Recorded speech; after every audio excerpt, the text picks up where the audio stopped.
Retour sur ces beaux plateaux des chenous, mesdames et messieurs. Nous sommes dans Estrade Gospel. Nous recevons un homme de Dieu, bien entendu, qui va devoir se présenter. Homme de Dieu, bonjour. Bonjour, bien aimé. Merci. On vous appelle comment?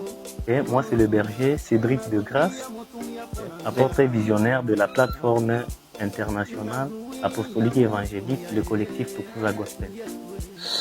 Ok, sentez-vous à l'aise? Merci. Nous avons l'honneur de vous recevoir dans chez nous, Naviso. Merci beaucoup et le plaisir est partagé. Alors aujourd'hui, nous parlons d'un sujet.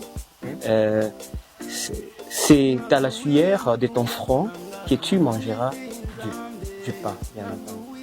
Alors déjà, la première question, qu'est-ce que signifie la sueur?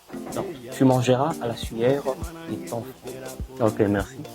Manger à la sueur de son front signifie se réjouir des fruits du dur labeur, de son travail. Ah, c'est ça. Ok, donc manger à la sueur de son front. C'est comme manger s'envoler, manger de ses revenus. C'est ça. Tu travailles? Oui, tu récoltes le fruit du travail, tu manges. Alors, si tu manges sans pour autant travailler, là, ça devient autre chose. Si tu manges sans pour autant travailler, tu n'es pas dans la logique des choses. Je dirais le livre de Ephésiens 4 au 28e verset, où l'apôtre Paul est en train d'exhorter le peuple de Dieu, les gens, en disant que celui qui dérobait ne dérobe plus, mais qu'il fasse bon usage de ses mains, afin de subvenir à ses propres besoins et aux besoins des autres. Donc si tu travailles, tu peux facilement aider les autres. Alors celui qui travaille, donc il ne travaille pas, mais il mange. Il commet un péché. Non, il ne commet nécessairement pas un péché, parce qu'il y a des gens qui mangent sans travailler. Peut-être ils perçoivent des dons de charité ou des choses qu'on peut leur donner. Là, c'est toujours pas mal. Tu peux manger sans travailler à condition qu'on te donne. Mais manger sans travailler en volant, là maintenant devient un péché. Ça devient maintenant un péché. Oui. Ok.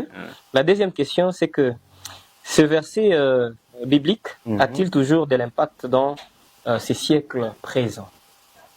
Oui, moi je toujours dis que la Bible c'est un livre d'équilibre. Parce que la Bible en soi c'est l'un des livres les plus inspirés, une collection de 66 livres. Ça n'expirera jamais. Donc ça doit toujours avoir les effets dans la vie courante.